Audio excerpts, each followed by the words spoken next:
Jeffrey Stevens is a political columnist and former managing editor of the Globe and Mail and Maclean's. And Jeffrey worked with Flora MacDonald on writing her memoir titled Flora, A Woman in a Man's World. And we welcome Jeffrey today. Jeffrey, thanks for joining us. Thank you. Good to have you along. And I want to start the conversation by asking you, when did you first meet Flora MacDonald?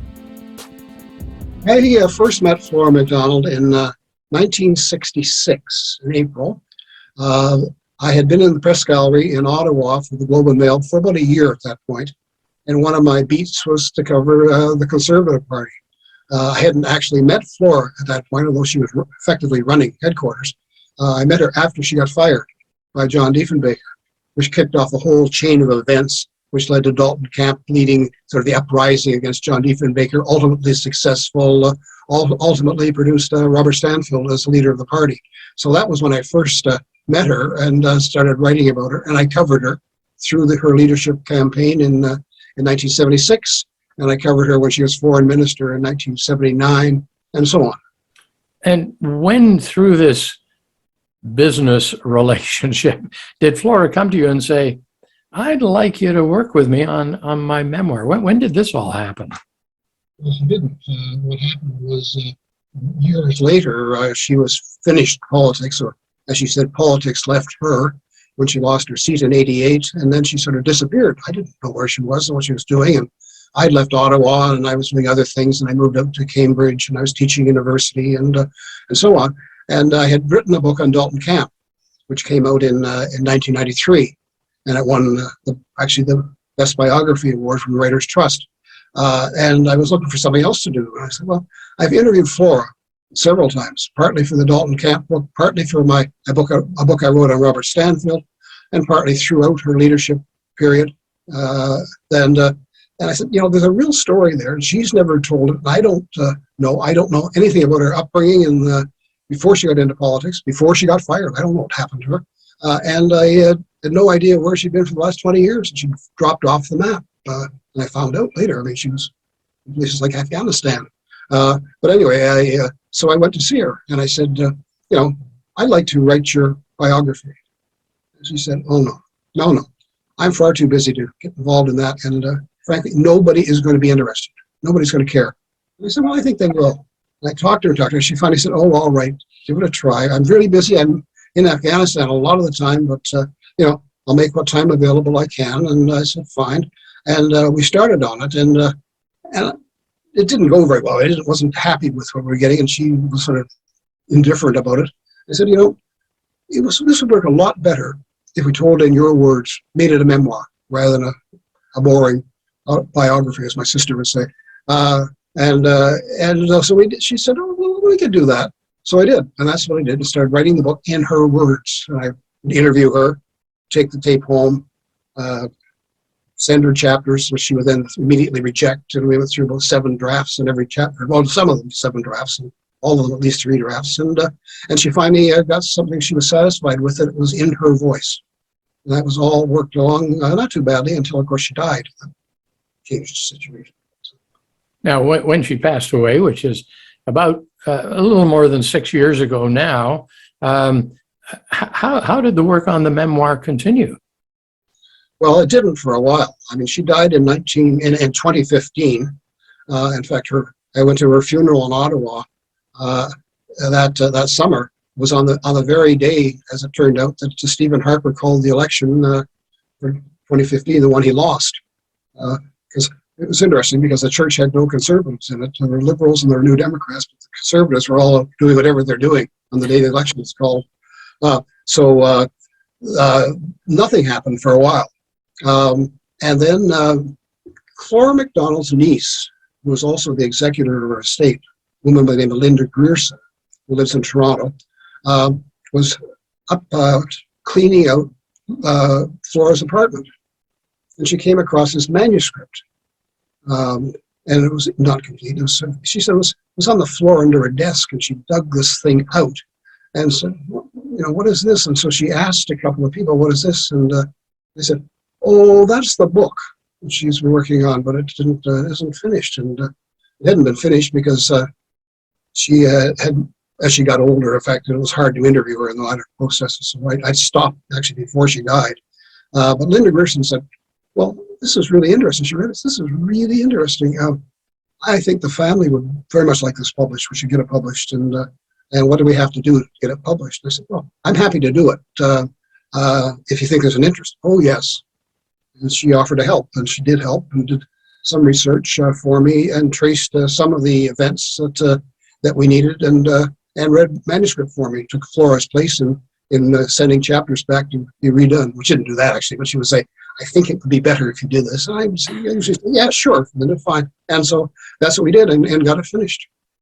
Well, Flora was obviously, in reading your book, a larger than life kind of person. She was really pretty amazing, a politician, humanitarian, and an adventurer, incredible adventurer, and a role model for a generation of women as well. Was Flora as imposing in person as she appears to be in the book? Imposing physically or personally. What was imposing about her was her determination, her dedication. She set out to do something, she did it. Flora is one of these people who really worked in black and white, and you were for something or you were against something. Not much gray in Flora, not in her work, not in her personality, and not in her clothing or anything else. The cover of the book, we have, 30-odd men, the cabinet being sworn in 1979. 30 men in dark suits, and Flora in the front row in a bright white dress. And she went to Montreal and bought deliberately to make that statement. She was the only woman in the cabinet. That was her. I mean, she wanted to stand out. Somebody once said, Flora can be really down and tired and depressed, but if you stick a camera in front of her, she comes alive. Lovely. It's obvious from the book, Jeffrey, that her father had a big impact on her life. Yes, he did. Her father was the fourth son of a sea captain. And the first three sons had been born at sea, and her father, in fact, was born on land. He was a real Scot, and he told her, "You are as good as any man. Girls are as good as boys, and women can achieve anything they want given an opportunity. Don't let anything stop you."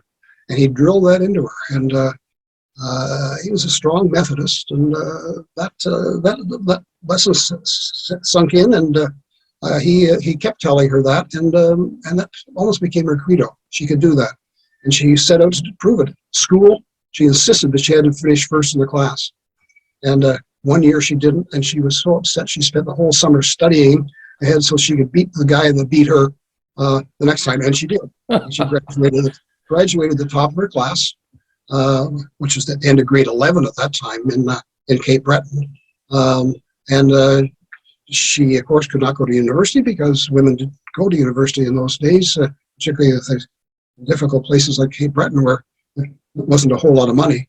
If you had money, you sent your son to university. If you had a son, because the son was going to grow up and support a family. Women, well, they were either going to get married, which is what they told Flora to do. Before you know it, she'll be married, told her parents, or they choose one of three careers.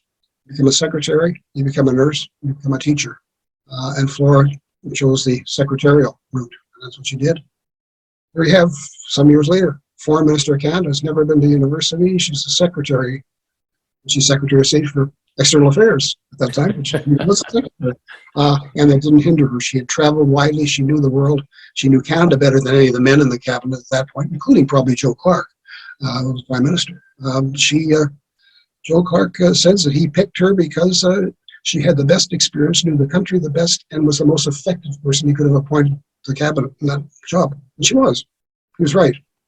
I was really, I won't say amazed, but I was quite surprised how proud Flora was of her Scottish heritage. She really drove down into that and loved it passionately. Well, she did. I mean, she sort of trying to live up to her role model, which was the first Flora MacDonald, who was the one who spirited Bonnie Prince Charlie away and saved his life, got him out to the Orkneys after the English had defeated the Scots, and she saved his life and got him away, and on the road got him off to Skye, the islands of Skye, and hid him there, dressed as a woman, and then smuggled him out into, as I recall, France. She was a hero in that way, and she's honored as such in the States. There's a university, Flora MacDonald University in the southern states, named after the first Flora MacDonald. The second Flora MacDonald would dress the same way upon occasion when she wanted to, particularly for St. Andrew's Day, which was the one festival she never missed. And she tried to live that life, and she always regarded the Scots in Cape Breton as sort of the original boat people. They had been forced out of England after out of Scotland after the Highland clearances, and they got in boats and came to the New World. And some settled in Cape Breton, some went further south into the 13 colonies, where they became British Empire loyalists ultimately. And she was really a strong Scot, and her first trip to Europe, her father told her the boat she took docked at Southampton, and then there was a cable from him there when the boat landed: get out of England quickly and get the safety of Scotland. That's the English, We also didn't trust any Campbells, because the Campbells had been allied with the English in defeating the Scots. The MacDonalds were with the Scots, and the Campbells were with the English, and her father got very nervous anytime she was with a Campbell. It's funny how our heritage can color our everyday being. Amazing. She didn't think that her father was going to show up at his son's wedding in Montreal, because the son had one of the members of the wedding party was a Campbell. So the father was afraid that this guy might kill him in his sleep if he showed up. As it turned out, they weren't killed. It's amazing. Your book documents all her amazing travel adventures, and they really are quite an eye-opener. And as I mentioned to you earlier, Jeffrey, I was left thinking more than once, my goodness, I would never try that. Really, Flora was a tremendous person. It talks a lot about her humanitarian work, and you do a beautiful job on the chronology of her political career as well.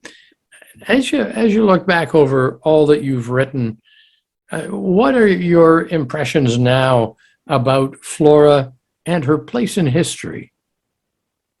I think that her place in history is significant. I think that she was a pioneering woman. I think she has not been given the attention that she deserves, both as the only conservative elected in 1972, 101 men in the Conservative caucus and one woman, and that was her. And she really created a pathway for other women to get into politics, particularly in the Conservative Party, but other parties as well. She was a pioneering woman. She was not a feminist, but I would call her a pre-feminist. But she was dedicated to equal opportunities for women in all walks of life. And she, as a cabinet minister, she introduced the Equal Opportunities Act, which required any business under federal jurisdiction, including the federal government, to have equal access to all positions for women as well as for men.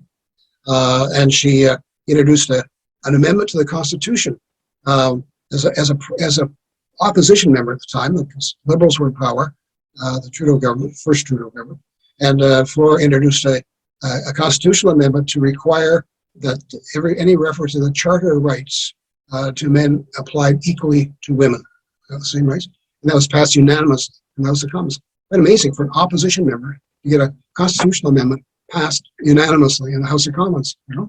Amazing, but she did a lot of that sort of stuff, and she did in Afghanistan and other countries she went to. I mean, she was absolutely fearless. She went into Rwanda at the time of the genocide. She went into refugee camps in Africa, in Asia. She worked in Tibet, in remote villages in Tibet, teaching women to read and write, mainly women and their children.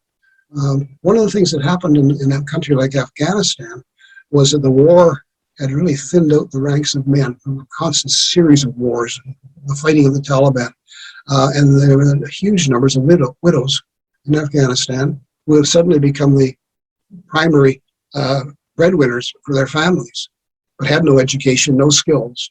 And Flora went into some of the villages they lived in and taught them those skills. And she worked with the local communities to open hospitals and schools. And she went and lived in people's villages. As she said, I used to, as a cabinet minister, I traveled in five-star hotels, first class and five-star hotels. Now I don't stay in hotels anymore. I can't afford them. I stay where I am. Sometimes she was traveling. She would pitch a tent. Sometimes she actually slept in it raw, or I guess not raw, but she rough on the banks of a river in India in a sleeping bag on the Brahmaputra River. And she would say, just hoping that no animal marauders get me before dawn, or human marauders.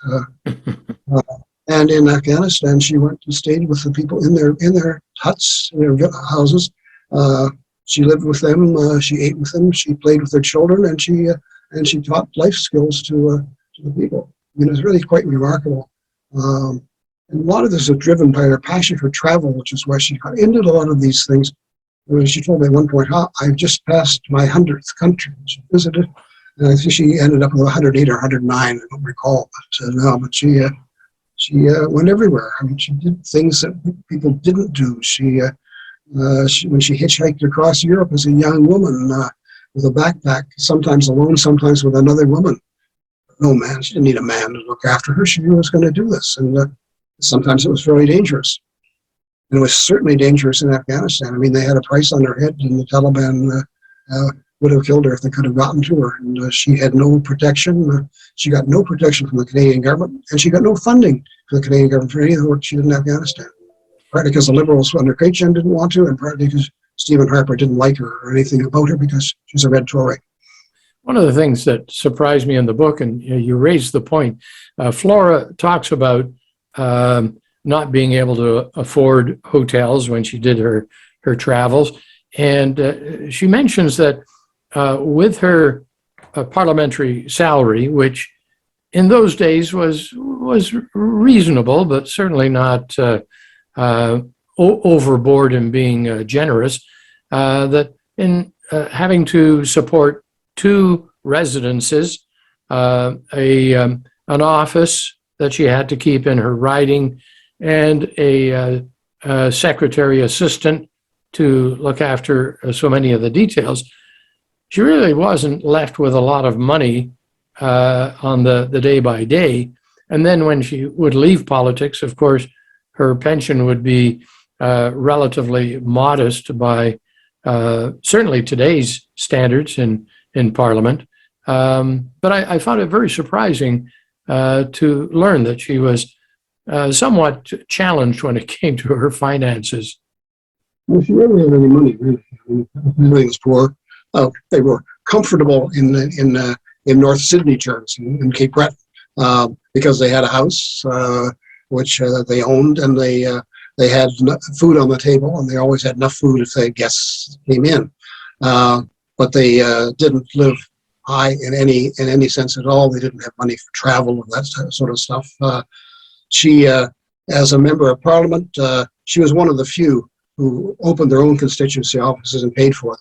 Those were the days before there was any parliamentary support for that. In fact, her office in Kingston became a model. They had a committee in Ottawa to come down and took a look at her operation to see whether this is something that probably the Parliament should support for all members. And eventually they did. It was partly because she did that. And Andy Bruin, NDP from Toronto, was another. There were several that did do this, but she did it. She paid for it. And then when she was in Afghanistan and other countries, she basically financed herself for travel out of her parliamentary pension, including the costs of her teaching institute, which is called Future Generations Canada, which was her group. She was the founder and only member, and she had one employee, Abdullah Barat, who ran the operation for her in Bamiyan province in Afghanistan when she wasn't there, and he was from that province originally. He'd come to Canada. He was actually running a chain of pizza stores in Eastern Ontario when she persuaded him to go back to Afghanistan and do this job, and he did. But he had a small salary, and she had to pay that. So a lot of her time was spent when she was not in Afghanistan, was going across Canada making speeches, fundraising speeches to get money for this charity. And she needed maybe on a budget of $70,000 or $80,000 a year. That's all. But she picked up part of it out of her pension, and so that's what you do. I mean, she was raised as a Methodist, and she said on Sundays in church there were two envelopes handed out to everybody. There was one with black printing on it, which was for the expenses of the church, the minister's salary, and so on. And there was the one with the red printing on it, and that was for the missions abroad, to help people overseas. And her father always told her, no matter how little we have, we must give to both. And they did. Well, we've said how brave Flora was, and it's true that she is also was also a relentless person, and very forthright. And I would say in the book she's kind, I think, to some politicians, but she's very forthright about the people she encountered along the way. And we get some real insights into some of those characters, including John Diefenbaker. My goodness, what a tyrant behind the scenes the man was. But even through politicians closer to today's times, Mulroney and Joe Clark and others, she doesn't pull any punches. She kind of tells it like it is. Yeah, she does. And she was forthright that way. Typical of her life, where she was quite fearless in her life, to the point of sometimes being reckless in her life. And I suppose, if you're a politician, you're sort of reckless to take on John Diefenbaker, leader of the party. But she went through a period of, after he fired her from headquarters, 9 years they did not speak until this in the book, the story of the day that she was sworn into the cabinet as foreign minister, and John Diefenbaker's comment to her. And I can tell you that if you want to. Let readers read the book and find it. It was a fascinating part of the book. I really enjoyed it.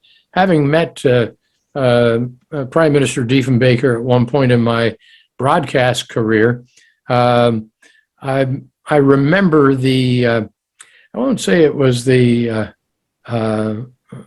position that he held, but there was a lot of consternation in the room that everything was just the way Mr. Diefenbaker wanted it. And I was so glad to get out of that room.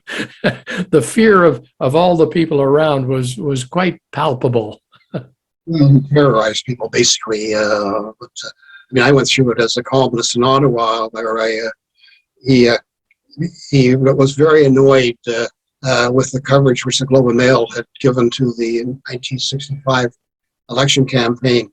And after the campaign, he had a press conference in his office, and I went up there, and he looked at me and said, "Stevens, Globe and Mail, I will never speak to you again." And the man didn't.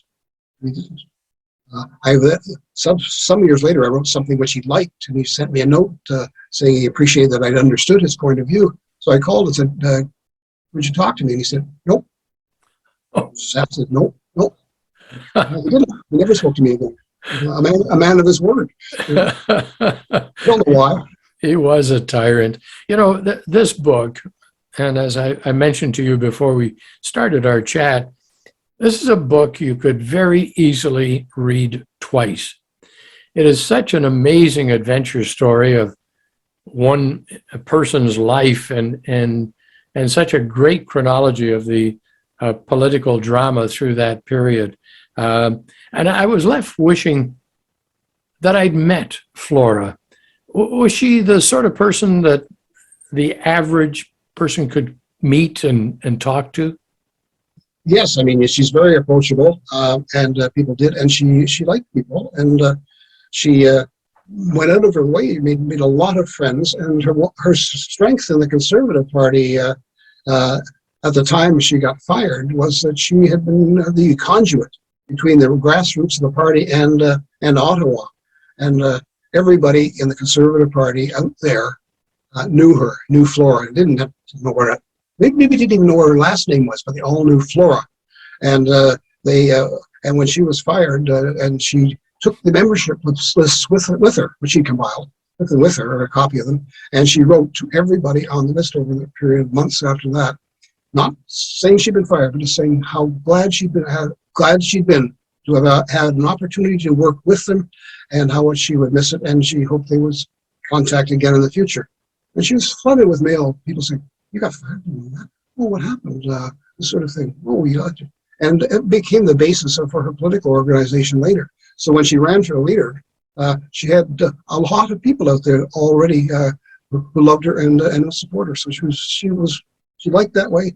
And she when she traveled, I mean, she survived in countries like Afghanistan and Tibet by basically getting to know the locals, and they loved her, and she would do things for them all the time. And she didn't have money, but she could offer help and assistance and advice, and just be there when they needed something. Well, the book gives us a wonderful look into the person as well as Flora's life and all that she accomplished. Her niece, Linda Grierson, she must be very pleased with the result. Yeah, Linda is very pleased to get the book out, and she said I think was relieved, as I was. I mean, it's been a long process and have it done, and I think she was tired as well. I mean, she did a lot of work with the manuscript and helping me, and she did a lot of work in the promotion of the book, and she set up a lot of the radio and television sort of coverage because she knew people in that sector, and the book has not gotten the attention I would have expected from the CBC, which seems to manage to ignore it. But she did well on a lot of the other things, and was all the time on trying to get people to pay some attention. So I mean, I didn't expect that much from her. If Flora had been alive, Flora would have been out across the country making speeches, and it would have been much easier. But when she's not there and people don't remember who she is, it gets harder to get people to notice. Well, one thing for sure, a book like this deserves to be in the hands of young people. And I think young women and young men can learn a lot from Flora's life and her experiences. And one can only hope that someday perhaps the book will find its way into educational levels. Yes, I think it will find its way into the hands of students. Its publisher is McGill Queen's University Press, and it's on their list for universities and political science courses and women's studies courses. Now, how many courses are picking it up, I don't know. I know of a couple at the University of Toronto that are putting on their course, so that will help. The thing is, this is a sort of book that's going to be around for a while. I mean, it has some staying power, and it'll be as relevant 5 years from now as it is today. It's a woman in a period of time, a period of Canadian history, which is not as well known as it should be, was terribly important. And it really was the start of the women's movement. I mean, you can really trace Flora MacDonald's leadership on women's issues to the Me Too movement. Flora was an inspiration, I think, to the women of a certain generation and their daughters, really the sort of people who became either women's liberals or got into the Me Too movement, or both, this sort of thing. But she was a forerunner there. I mean, she wasn't the only one by any means, but she was certainly extremely active, and everything she did sought to promote opportunities for women. Well, it's a fine publication, Jeffrey, and it's a great story and so easy to read. You've done a wonderful job on helping Flora immortalize her memoir, and I thank you for joining us today. This has been a wonderful opportunity to talk about a woman who deserves a lot of recognition here in Canada.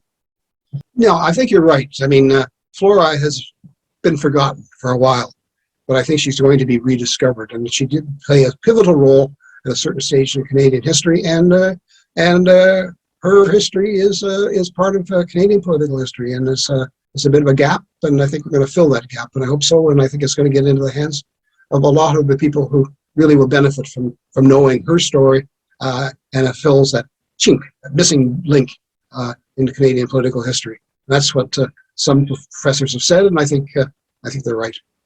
Jeffrey, thanks for joining us today. Really enjoyed our conversation. Thank you, Mike. Our guest today has been Jeffrey Stevens, and Jeffrey is a political columnist, former managing editor of the Globe and Mail and Maclean's, and the book is called Flora, A Woman in a Man's World. It's a book Canadians of all political stripes and interests will thoroughly enjoy. If you're a reader of books, you will absolutely love this one. Flora, A Woman in a Man's World.